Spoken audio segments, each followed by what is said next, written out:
పోషించడానికి అవ్వదా? నేనేదో జోక్ చేశాను. జోకు. మిమ్మల్ని పోషించడానికి ఎక్కడవుతుంది? తనని తాను పోషించుకుని బతకడమే అవ్వట్లేదు. భార్య పేరు చెప్పుకుని బ్రతుకుతున్నాడు.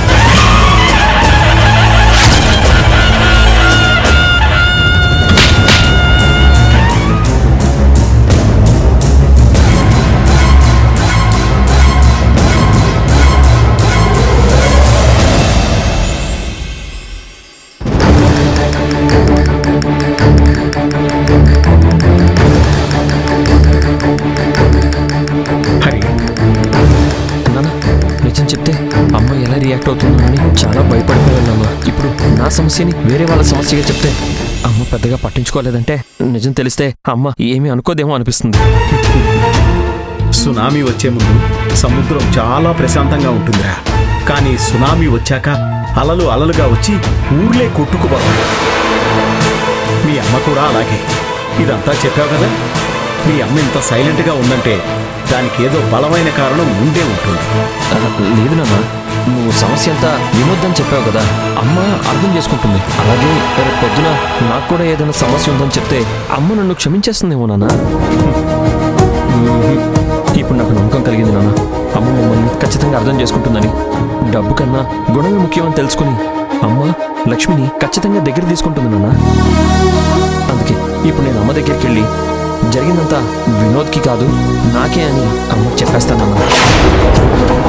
అలా చెప్పిన అమ్మ నన్ను నేను తప్పుగా అర్థం చేసుకోదని నాకు నమ్మకం కలిగింది. నాకు ఇంకో ఐడియా కూడా వచ్చింది నాన్న. ఇప్పుడు నేను చెప్పగానే అమ్మకి టక్కున కోపం వచ్చిన ఒక 2-3 రోజుల పాటు మౌనంగా ఉంటే తర్వాత అమ్మాయి కూల్ డౌన్ అయ్యి అర్థం చేసుకుని లక్ష్మిని తన కోడలిగా యాక్సెప్ట్ చేస్తుందేమోనని నాకు అనిపిస్తుంది. నువ్వు చూస్తూ ఉంటే ఖచ్చితంగా అదే జరుగుతుంది. ఏం వినిపించట్లేదే? వీళ్ళెందుకు ఈ రేంజ్లో గుసగుసలాడుకుంటున్నారు? నాన్నని చూస్తుంటే ఇక్కడేదో జరుగుతున్నట్టు అనిపిస్తుంది. మీ అమ్మ మౌనంగా ఎందుకెళ్ళిందో మనం కనిపెట్టలేం. కానీ మీ అమ్మ విషయంలో మనం చాలా కేర్ఫుల్గా ఉండాలిరా. ఏంటి తండ్రి కొడుకులు కలిసి ఏదో గుసగుసలు మాట్లాడుకుంటున్నారు? ఏంటి విషయం?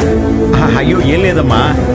వినోద్ గురించి చెప్పినా మీ అమ్మ మౌనంగా వెళ్ళిపోయింది కదా, అందుకే మాట్లాడుకుంటున్నాం.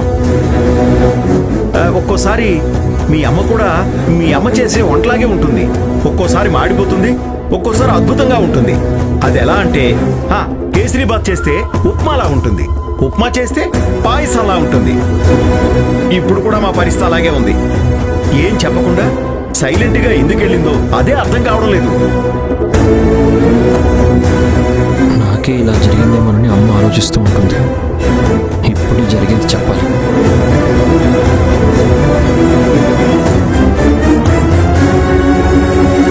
అరే నువ్వే వచ్చావమ్మా. నేనే నీ దగ్గరికి వద్దాం అనుకున్నాను. ఏ విషయాన్నైనా నువ్వు చాలా క్షుణ్ణంగా ఆలోచించి నిర్ణయం తీసుకుంటావన్న విషయం నాకు బాగా తెలుసు. ఎందుకంటే ఒక విషయాన్ని విషయంగా చూస్తే దాంట్లో తప్పులు మాత్రమే కనిపిస్తాయి. కానీ అది ఎందుకు జరిగిందో అని ఆలోచిస్తే ఏం ఆలోచించాలో ఎలా ఆలోచించాలో నాకు బాగా తెలుసు. ఏం చేస్తే ఒక కుటుంబం నిలబడుతుందో ఈ భద్రావతికి బాగా తెలుసు.